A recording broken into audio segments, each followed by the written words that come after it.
My name is Paul Davis, alias Spike. Back on the broadcast today, episode 3 is Ike. That is JJ Davis, my brother. And then a special guest today, our nephew, Nicholas, alias Nick Sigmismondi. He's a pitcher, baby, St. Mary's. He does play, he's still playing baseball. Nick, how old would you be now? I am 37. Holy smokes, Spike, he's done grown up. Nick is 37 and a fair pitcher in his day. He attended he attended St. Mary's in northern Maryland, right? Top speed on your fastball. What was your top speed? Oh, Mount St. Mary's in Western Maryland. Top speed, let's say 87. That doesn't cut it today. You know that. Oh, no. But of course, everybody on our minds today, this is the Spike and Ike Talk Sports a little bit broadcast. We come and we go. We can't tell you when the next episode will be. We can't miss. For some of us work. Thank you. Some of us do have real jobs now. I'm on the sidelines. I'm on the bench. Gosh, guys, big weekend. Some are saying it's the best weekend in the NFL.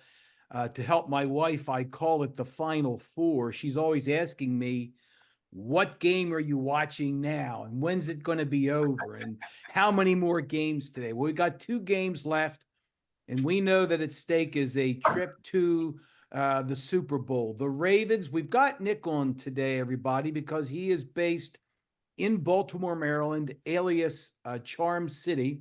Anytime, Spike. Hurry up. Get to Nick. And you can say that Ike was allowed by his boss to wear 7 hours later. Come on. his favorite jersey today. Nick, can you give us the pulse of Charm City these last couple of days? What's the talk of the town with regards to the Ravens? My sense is that everyone's cautiously optimistic. I mean, everyone remembers what happened the last time we were the number 1 seed. So I don't think anyone's getting overly confident. We also don't like it when the media talks glowingly about the Ravens. What? The media? Us? Yeah. What do you think they're supposed to say in Baltimore? You think they're supposed to talk the truth? Come on. Well, he's talking about paid media now in Baltimore. Of course, they're going to talk them up. You know that, Spike. But you and I are on nobody's payrolls right now, Spike, with regards to talk radio or sports. So what are you saying? Well, I was saying to Nick before we started the broadcast today that everybody seems to think that the Ravens, by and large, are going to win the game, that they're the best team in the league this year. And I don't know if I see it that way. What do you think, Nick? Well, Nick, it scares me. I mean, it does scare me because honestly, I think they've played great the entire season. They did lose like 3 games, but none of those games were blowouts. They were in all of those games. They had to lead in all of those games at certain points. I've been nervous that they haven't had that big blowout loss game. I think they've dominated pretty much the entire season. So it makes sense to me that they are favored in this game, but it does make me nervous. One of the stats that I did a double take when I heard it was, correct me here, and again, JJ Ike has forgotten more sports than most people have ever learned. It's not true.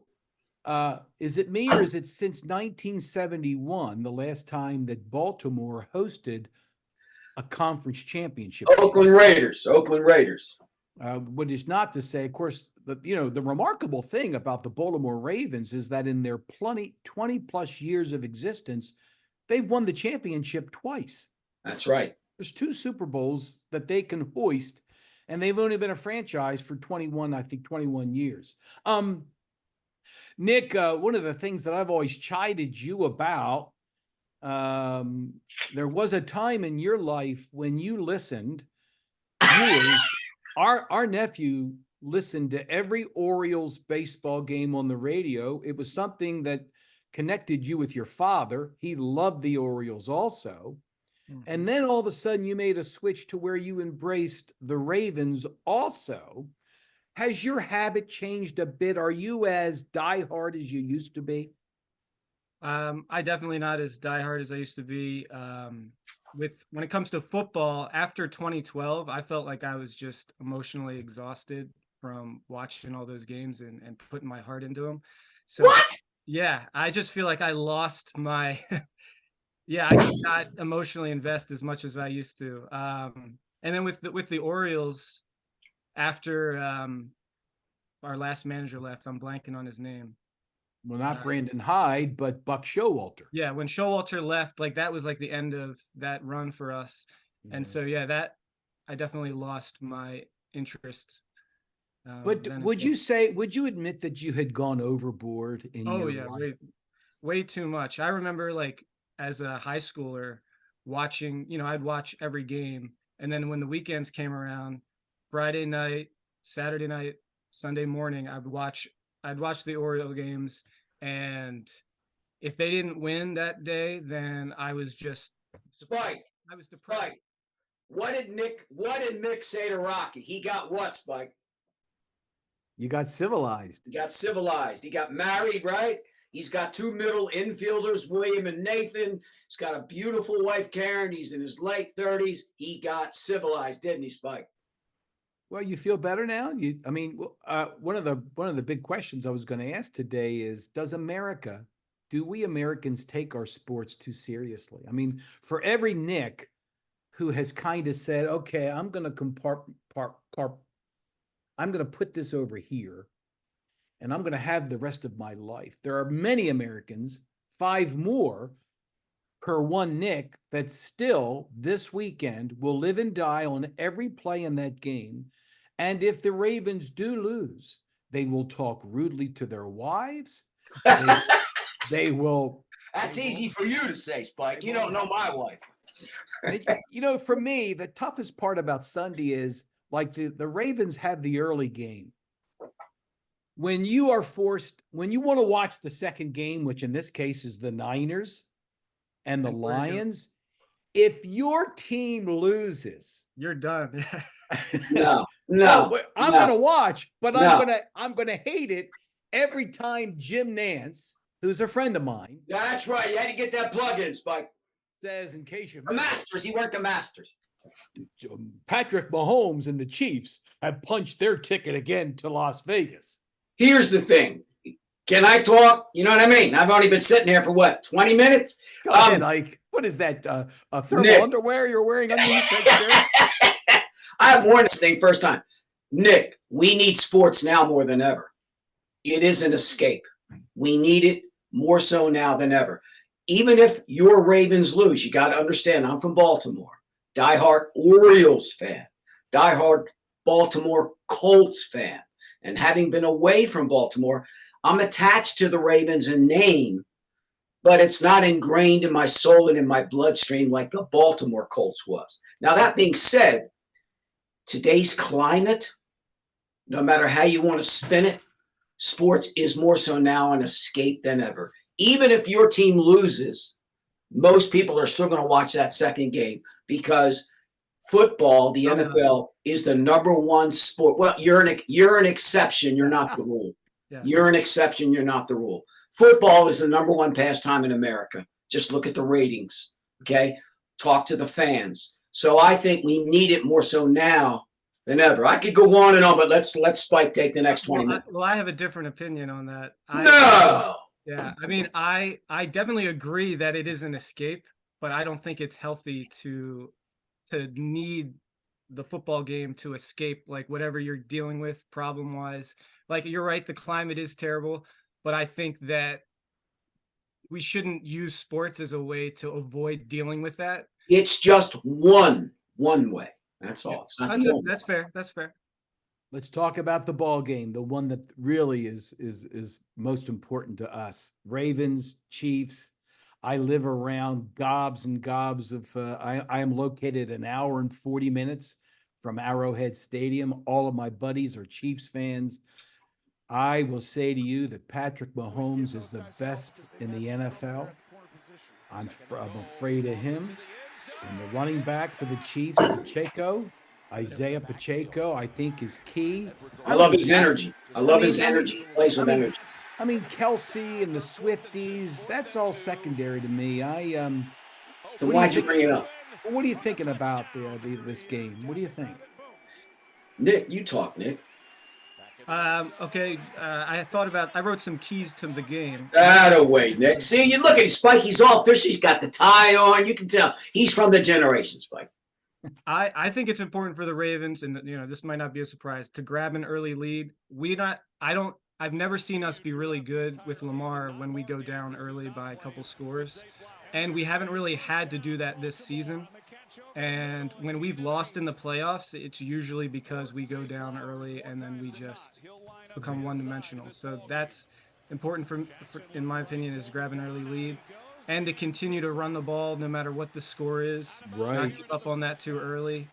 And then I want to make sure Lamar is protecting the ball. He was terrible at the beginning of the year with that, but he's done a lot better. He has to continue to not fumble it if we're going to have a good shot to win. But Spike, keep going. I do think we're going to win the game. My score prediction is 27-17. 27-17 there for the youngin. Spike. Now, of course, you and I have been in the industry a long time. I've been in it now for over 45 years. But when I was in news. Older than me. Yes. When I was in news, Paul, covering teams as you did, I never said us or we. Like old Nick, because I always look at him or my wife and I go, we, are you playing? Now, when I covered Nebraska and the VMI and Washington State and Penn State, I never said us or we. You're not playing, okay? So that's his team. That's number one when I was in the media. It was number one rule. What about yours, Spike? What? Did you have to wear like the jacket? No, but I don't like when stations do that.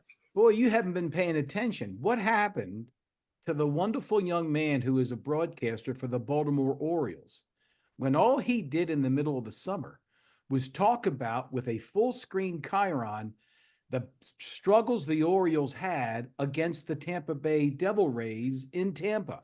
And he was suspended 4 days later for a week. So no, we are. Look, I am Baltimore. That's my hometown team, and I want them to win. But I will tell you right now, let's move to game day superstitions. All right, let me just. No. Let's go back to the game. I don't think if they don't get Pat Mahomes on his butt, he has been sacked. I was wondering, when's the last time you saw Patrick Mahomes get sacked? He never gets sacked. Well, you know what? This year, he actually was sacked 27 times. How many times do you think Lamar Jackson got sacked? 37 more times. When the Chiefs lost in the Super Bowl a couple of years ago, you may remember that the storyline was that they had a beat-up offensive line, and Mahomes was chased and harassed and chased and harassed. If the Ravens can get into that backfield and put him under duress big time and put him on his ASS, I think that's the key for them. I think you can say that of any quarterback. Yes, Tom Brady, you harass them, you're going to force them to make wrong decisions. Agreed. Now, the Chiefs are 5-4 at home, Nick. What are they on the road? They're 8-2. The Chiefs are 8-2 on the road. So you could say they played better on the road. And they just played a game up in Buffalo that everybody picked them to lose. Yeah. Except that quarterback, Patrick Mahomes. It is very difficult. Then I think of the Detroit Pistons and Michael Jordan. He had to go through the Pistons, the bad boys, Bill Laimbeer, Dennis Rodman, etc. For a couple of years, the Pistons beat the Bulls. And then Chicago finally got over the hump. Next thing you know, 2 3-peats, 6-time world champions. So I kind of look at this like for Lamar Jackson, maybe this is the time that perchance they can break through. But I'm not going to guarantee it because of Patrick Mahomes and the fact that the Chiefs have been there before. They played in the last 3 championship games, 3 of the last, All of those were at home. All of those were at home. I know, but they're 8-2 on the road this year, and they won a game in Buffalo. When Buffalo was driving down the field at the end of that game, I hate to use baseball again, but I swear this is what I thought. The Brooklyn Dodgers and the New York Yankees in the 50s. The Brooklyn Dodgers won 1 world championship, And every time they were one step away, the Yankees beat them. And I kept thinking, well, this is going to be the time the Bills are going to finally beat the Chiefs. And it still didn't happen. So I just can't go in and say, yeah, my heart's going to think, yeah, I'd like to see the Ravens win, my heart, but my head says, I'm not so sure. And then again, I look at Lamar and say, show me. Well, Nick, I got to tell you that I don't know how many times I've yelled at the TV screen this year, pound and ground, pound and ground. And I agree with you. I hope that Todd Monken, who came from University of Georgia, a program that I covered for. That's right, Spike, the hedges. I hope that they decide, you want some of us, Chiefs? Eat this running back. We got a couple of guys that we think are ready. Let's don't force Lamar to be throwing every other play. One of the best defenses for the Ravens, Spike? Keep Mahomes off the field. Amen. Yeah. And the other thing is, I want them to say, you know what? It's the postseason. We gave Lamar the big money. Let's get it out of him this game. I'm not afraid of him getting hurt. Run. Let the deer run. Well, you want to let him to be himself and to play his game. Don't restrict him like had been done in the past. And then in the offseason, they've got some receivers. They got a veteran and a rookie who enabled him to just breathe, and it wasn't all on him. He now has weapons on the outside, and I think that allows him to free himself up. But I think it's so important, and Nick said this, don't get scared and give up on the run. And don't play scared, period. When it gets a little clunky in that first or maybe middle of the second quarter, don't give up on it. Keep pounding it. Of course. Let me ask you this. The weather, I just wanted to say the weather is going to be really bad, really cold, really wet. So, I mean, that to me does lend itself obviously better to continue to run the ball. So it does. Yeah. Different question, off the beaten path, really. What would you say to me if I said to you that if the Ravens lose on Sunday and can't take that next step that we think they should be ready to take at this point, does this open the door for Bill Belichick in Baltimore? Oh, Spike, no. Now, Spike, Ike, you say that. Your sister Hillary last week said, yeah, Harbaugh's gone. Listen, he didn't get hired by the Falcons, even though he had a couple of interviews. I don't think he's the answer. Mike McCarthy didn't get let go by Dallas. They're going to give him another year. So I don't see that happening. I don't think you should push that panic button. I mean, they're there. The window is still open. I don't think it's going to close for the Ravens anytime soon. I think somebody will have to go because that always happens. The head coach sometimes doesn't take the fall. Somebody else on the staff or something's got to be done. But I don't see that happening. It could. I'm not going to say it couldn't, but I don't see it happening. Even if they were to get blown out, I think the fact that they've made it to the AFC Championship game, that is a step further than they've been in the past with Lamar. I don't see that happening. I don't see how you can be happy with a close game, but a loss. I'm not saying we would be happy, but I just don't see them firing Harbaugh over there. Correct. You both don't agree with me that maybe the door would open, even though I can't stand Bill Belichick. Some people think if you give him a good quarterback, he can do the rest. You give anybody a good quarterback for the most part. All right. Look at all the coaches in history. We talked about it last week. Game day rituals, game day superstitions. I know, Nick, that you are famous. You have to be browbeaten to go over to somebody's house to watch a game that involves the Ravens or a big Orioles playoff game. Am I wrong that you would rather be by yourself? Amen. Good for you. That's how I am. I am that way with the Orioles, and that probably is because I'm a little bit more obsessed with them. I do have to be alone in my own house. Amen. But my mom and I, we kind of have started a nice tradition of us going over there with the boys and watching the playoffs. Now, it hasn't led to any wins. Like, we lost to the Titans, and so we actually didn't go this week. And I think that's a good thing because, the last time we were in the situation, we lost. So maybe it'll be good. Did you just admit that since last weekend you didn't go to Hillary, who was a guest on our broadcast last week, that this week you won't go again because you want to keep that thing going. It's called superstition, Spike. That's the way it is. Right. And I'm not, see, Nick, I'm like you. I don't need to go to Super Bowl parties, whatever, because you got guys like Spike, my brother, trying to tell you how to get. I just like to watch it and analyze it. Leave me alone. I'm the same as you. Not like Spike over there. Well, I hate to admit this. It's like watching my son Damien when he was in a lot of college plays here in Lamoni at Graceland University.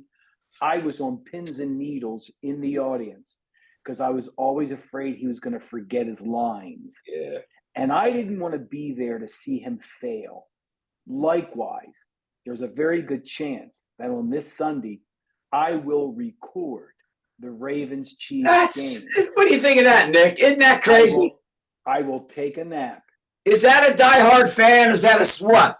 Come on, man. I will wake up at 6:30 and say, what was the score? They won. Can it get any worse than in 1969 when the Colts lost, Spike? We watched that. Well, I want to hear Nick's answer. Wait, I want to make sure I understand what you're saying because I almost don't believe this. Yes. There have been many Ravens, especially late in the fourth quarter, when I can't bear to watch my team lose. Because I get I know that Sunday, I want to reach out and strangle Patrick Mahomes. Oh, my God. He is so good. But he's not an arrogant SOB like some of them. No, he's not. He's innocent. It's his family that's arrogant. He's a good kid. It's his family that wants to be the star. But when he starts connecting with Kelsey and they show shots of Taylor Swift in the press box, I'm going to want to grab them and say, stop it. And so I may just record the game. And then if they win, get my wings out, take the second game, watch it. Check out those Oreos. Nick, tell him how he likes Oreos. Knowing that I don't have to be uptight about a missed fourth down conversion when the game is on the line, because I know in my heart they win. That's ridiculous. That's called being a sissy. He always was a sissy, Nick. Ask him about St. Joe. JJ, who do you like Sunday? I'm going to be honest with you. I do think I love Mahomes. My head says Mahomes, but a little bit of my heart, and back to the Pistons and the Bulls and all that, I'm thinking everything is in line. Just like it was for the Cowboys. Everything's in line. The road to the Super Bowl goes through Craptown. So I actually hope and want to believe that this is the time for Lamar, that the Ravens are going to pull it out, running the ball, blah, blah, blah, the weather, everything we talked about. I'm not going to give you a score. And in the other game, how can you not, heart and head, want to pick the Lions? I mean, it's a great story. They've never been to the Super Bowl. I could go on and on about the Lions, but I won't. So I want the Lions to win, but they are playing in Frisco. Frisco's been the bully all season, but has shown signs of being a little weaker than we thought. I'd like to pick the Lions. What do you think, Nick? I want to pick the Lions more because I'm scared of the 49ers.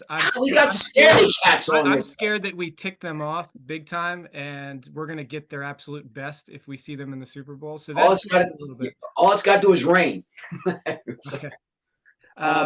We know that Debo Samuel may or may not play for San Fran. And a lot of people seem to think that as he goes, they go.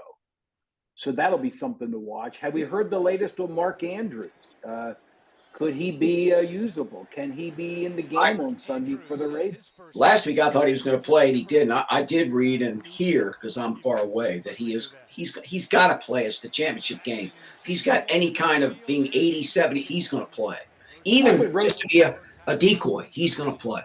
I would rotate him in with the fellow. Is it Likely that's been playing? I forget his last name. Likely. I'd rotate them in.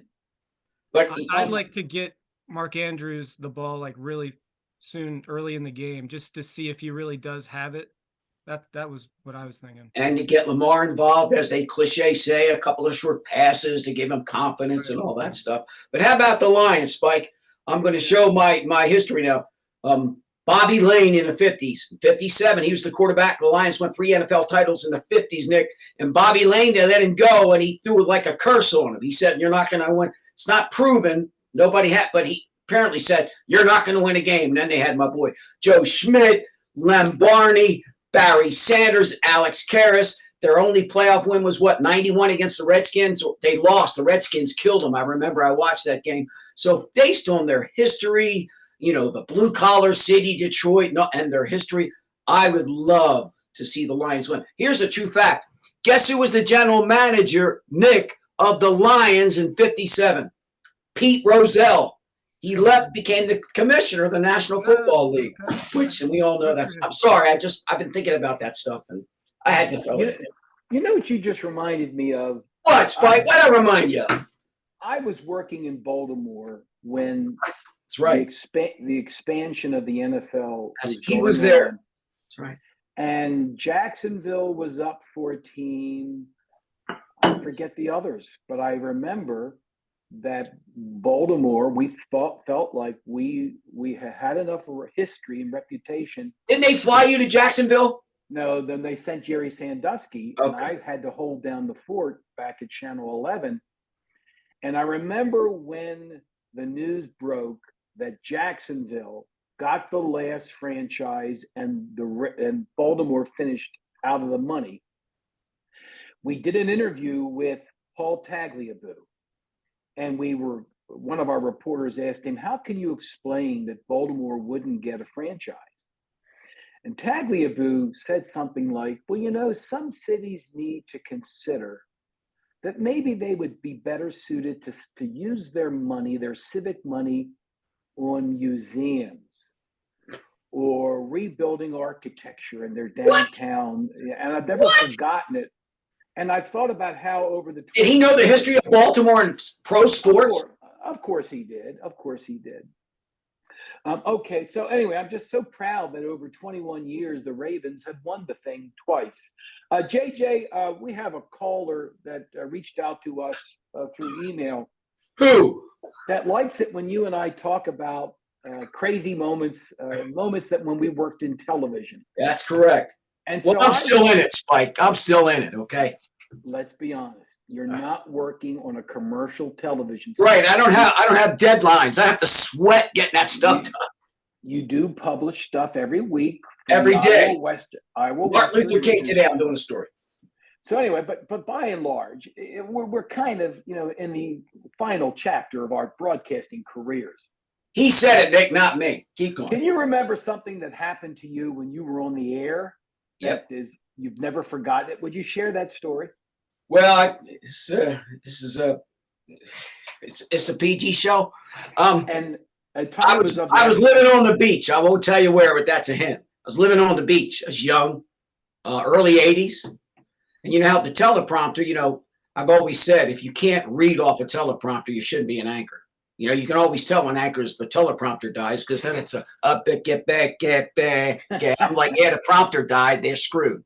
My motto was always keep your head up and keep talking so nobody knows. But one time because you should be good. We find out how good you are when things go wrong. That's what I always say. But one time I was in I was on the beach, and I was doing a sportscast, and somebody flicked the teleprompter to pornography. There was a porno movie in the teleprompter. And now you can imagine, number one, a young guy, not married. I was like, so I don't even know how I handled that. But that's one time they put on a movie in the teleprompter when I was doing sports, porno movie. Now that wasn't intentional, right? That was just an accident. Well, I was young. Let me put it to you that way. Yeah, no, it was. They were trying to throw me off, I guess. And it was a prank. It was a prank from the newsroom. Which we did that, right, Spike? Oh, okay. And then remember the F word? I'm in another market, the Midwest. I have a microphone on, and it was on, so it's my fault. I was in an edit bay, literally like 3 minutes before the sports, looking for video. The Stanley Cup was in town, and I'm looking for video. My mic was on. They inadvertently, our young audio person, flicked on my microphone instead of the gentleman doing weather, standing in front of the chroma key wall. So it was only for literally like 5 seconds. Well, during that 5 seconds, yours truly said, "Where the is the Stanley Cup?" I get on the set and everybody says, "We heard you saying the F word." And of course, I'm in denial. I'm in a mood. I'm like, "Yeah, it's not my fault, blah, blah, blah." All right. Next day, I get suspended. That was a Monday night. Wednesday, I get fired. So I send in all these emails. Hey, Mayor of Omaha, Sports Information Director at Nebraska, sending these supporting emails telling everybody how wonderful I am. Thursday, they sent in all these emails. I actually found the owner of the company that where I work for, got his phone number, Spike, called him up, and in my upper bedroom, bathroom, crying and basically begged for my job back. And then Friday, I got my job back. And our general manager came down to the newsroom and he says, "This is one of the toughest things I've ever done. This is one of the happiest moments," because I did a lot of good stuff there. But yeah, that was hell week. And of course, I'm the guy, I'm known throughout Omaha sometimes as the guy that said F. When Paul, you and I know in the breaks, in the commercial breaks, the stuff anchors talk about, I had anchors talking about much worse stuff than I ever did because I was too busy like a typical sports guy running around. Remember Spike running around getting stuff together? There's an old But I'm the guy that said the F word, and I usually never. You never curse on an anchor desk. But I wasn't on the desk. See, that's the thing. I was in an edit bay. But now I realized I had a live mic, Nick. That's a true story, Nick. Well, let me tell you my story quickly. Oh, yeah. I got to hear this one. When you build a TV sportscast, you may have 8, 9 stories that you're going to cover. Yeah. And you have a rundown, and you have tapes, videotapes that go with each story. There may be highlights. Yeah. Orioles, Yankees on one tape. Yeah. And there may be Stanley Cup playoffs on tape too. And the young people in the control room. This is the old tape days, Spike, when they had to put tapes. They have to put the tapes in the different machines, and they always had about 3 machines right they could preload. But that's you right. had to give them a roadmap so that they knew what order. Or you numbered them or whatever. Or you numbered them, whatever it was. We numbered them. Well, I get out on the set one night, and I was built in an especially good, long broadcast, 5.5 minutes. Yeah, the old days. I was recapping the weekend. It was a Monday. Yeah. And I get out on the set, and they say in my ear, "We don't have any of your videotapes." Now, I've got scripts. I've dreamt of this. I've got the lead-ins, and then I've got the spots where the video is supposed to come up, and I can narrate it. Then I hear 30 seconds. 30 seconds to I dream about this. And I said to the producer, "Can we go to another commercial break? I don't have my tapes." And somebody says, "Where are they in my ear?" And I say, "They're on my desk." Get them. Well, guess what happens? A young college intern speeds up to the newsroom, gets my tapes. He stumbles and he falls. And the tapes are out of order. Oh my God. And I'm doing a song and dance is what we call. Right. I'm ad-libbing. Right. Hi, everybody. This is Paul Davis. A little bit of technical problems. This is kind of funny. They can't find. Oh, I'm told they have my videotapes. All right. Well, heck of a game last night. Orioles and Yankees. Run the tape. They run the tape, and it's highlights of the Stanley Cup. Been there. I've been there. We've all been there. Well, obviously, this is the wrong tape, but let me we'll go with it. I've been there, Nick. This happens. Okay, second story. Fort Defiance High School. The Indians. Top prospect. So let's go ahead and show the interview from the young man. They bring up video of the Australian, the Ryder Cup or something. And I said, well, I can talk about that too. Finally on the air, I say, you know what? You guys lead me. What tape are you going to put in there? And see, Nick, here's the thing that happens. We've all been there. All right. Well, that's going to wrap up this third edition of the Spike and Ike Spike and Ike. We have really enjoyed having Nick Sigmismondi, our nephew, on the broadcast today. And Nick, we wish you well. Stay away from my sister's house on Sunday. I know you're not that from the friendly confines of. Tell folks where you live exactly in the Maryland area. Yeah, great, Spike. Get everybody to visit his house. Wonderful. The Silver Spring area. Yeah, it's good. That boy, Nick. Listen, guys, thank you so much. Go Ravens, go Lions, and let's see what happens. All right. Thanks for having me on. It's been a pleasure. Goodbye, everyone.